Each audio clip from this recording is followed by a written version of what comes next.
Hey there, boys and girls, it's Miss Peppers. Today's the big day that we are gonna start our dragon eyes for 4th grade, our sculptures. So I'm gonna turn my camera around and show you some of the examples from previous years. And I'm gonna give you a few little tips and tricks to get you started.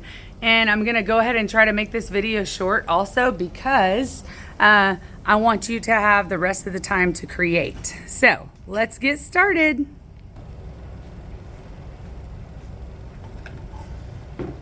Okay, boys and girls, so today you're gonna get to pick out your dragon eye. I got these off of Amazon. You get to select which one you want. They're like little glass eyes. Something I wanna tell you about these, the little backing that looks like a white piece of paper is not a sticker. So don't try to peel it off. If we're gonna be using Model Magic, this is air dry clay. And if your clay is not sticky enough, the glass eyes are not going to stick into the clay. So we may have to hot glue them. We'll just see when we get to that point. Okay, so you're gonna get a chunk of clay and you cannot ask for any more clay. So what you're gonna do is you're gonna divide it up. So I'll open this package. This is just a plain white package of Model Magic. As soon as you open the package, it starts the drying process. So unless you put it in a Ziploc bag, but it won't last forever in a Ziploc bag. So once you originally open the package, it starts drying out. So it looks and feels kind of like a marshmallow cloud. It's really fun to play with. Okay, so I'm gonna give you a little chunk. I know it looks small, but I'm also going to give you different pinches of different color packets. The color packets are gonna be darker and more vivid color.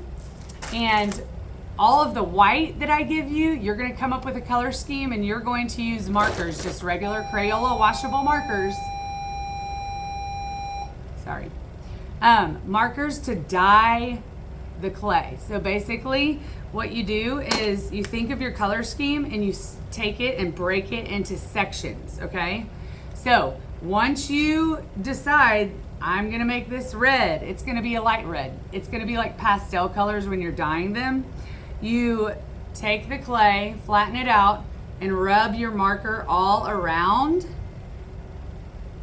And if you touch it right there, it's going to get your fingers all yucky. So you have to fold it and stretch it, fold it, stretch it, fold it, stretch it, flatten it out, color it up again, fold it, stretch it, repeat the process. Okay, so like I said, I don't want to take a lot of your time today because I want you to have time to create and enjoy this project. I'm going to teach you a few techniques that are going to help you along the way. So when you're building your eye, here's an example of one. This is a very simple one. I have pictures up there that I just showed you a minute ago of like more elaborate designs.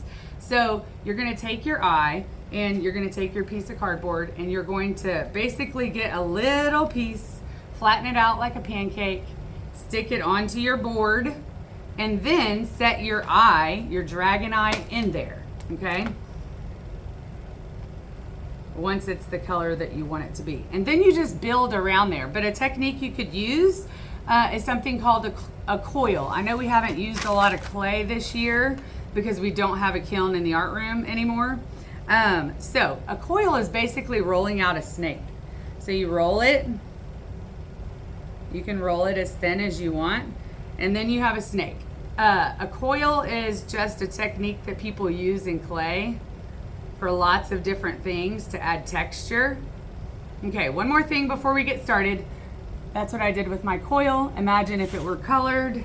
Now I have a bucket of like marker lids, found objects that you can use to push into the clay to like make an impression or a print, or if you need a certain shape. You could even use like a pencil to add texture once you have your design. So like this, it makes a mark on your clay if you push it into the clay.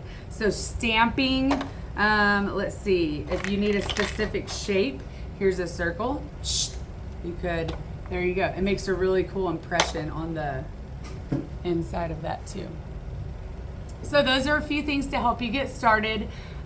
Just remember that you don't get to start over. This is a one-day project. Please don't ask for more clay. Don't mix it all together because it's gonna make brown, like a mud. If you need a color or have too much of a color, you could trade with someone else. And those are the tips and tricks for the project today. I hope you guys enjoy. Have a great day.